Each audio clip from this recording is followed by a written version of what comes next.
हमने अंजुमन सैयद ज़ाद खान की जानिब से तमाम खुद्दाम ख्वाजा के हित को ध्यान में रखते हुए और दरगाह से जुड़े हुए जो 2000 परिवार हैं, जो खुद्दाम हजरात के हैं, जिनकी आजीविका दरगाह से जुड़ी हुई है, उसके अलावा कम से कम 15,000 परिवार, 20,000 परिवार ऐसे हैं जो दरगाह खुलने से ही जिनकी रोज़ी रोटी जुड़ी हुई है। तो हमने अपनी तरफ से पुरज़ोर तरीके से ये बात रखी है कि दरगाह को खोला जाए।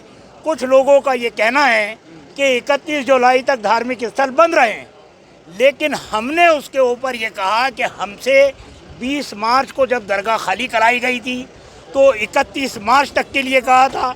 हमने लोगों से पालना करवाई, लोगों ने हमारी बात को माना और बखूबी पालना की। उसके बाद में प्रधानमंत्री जी ने 14 अप्रैल का कहा, लोगों ने उसको भी माना। करते करते ये 30 जून तक बात आ गई, तो आज तक हम पालना कराते आए हैं। हमने ये बात रखी है कि लोगों के सब्र की भी एक इंतहा होती है, लोगों की रोज़ी रोटी जुड़ी हुई है, लोगों के चूल्हे वहाँ से जलते हैं। लिहाजा 20,000 परिवार ऐसे हैं जो दरगाह से जिनकी आजीविका चलती है और जितने खुद्दाम हजरात हैं उनकी बड़ी आस्था दरगाह में हाज़िरी देने की है। और खुद्दाम हजरात ने ख्वाजा साहब की दरगाह जब से खुली हुई है हमेशा कुर्बानियाँ दी हैं, अपने पेट पे पत्थर बांध करके, चाहे खाने का मिला हो या ना मिला हो, हमेशा ख्वाजा साहब की खिदमत की है।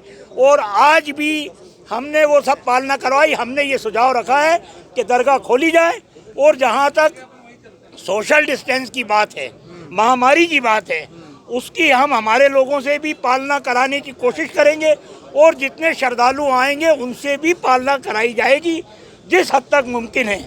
अब ये पूरा देश ही खुल गया है, सिर्फ धार्मिक स्थल क्यों बंद रहे हैं? हमारा ये कहना है कि जब अनलॉक किया है आपने पूरे शहर को खोल दिया, सारे मार्केट खुल गए, सिर्फ धार्मिक स्थल बंद हैं।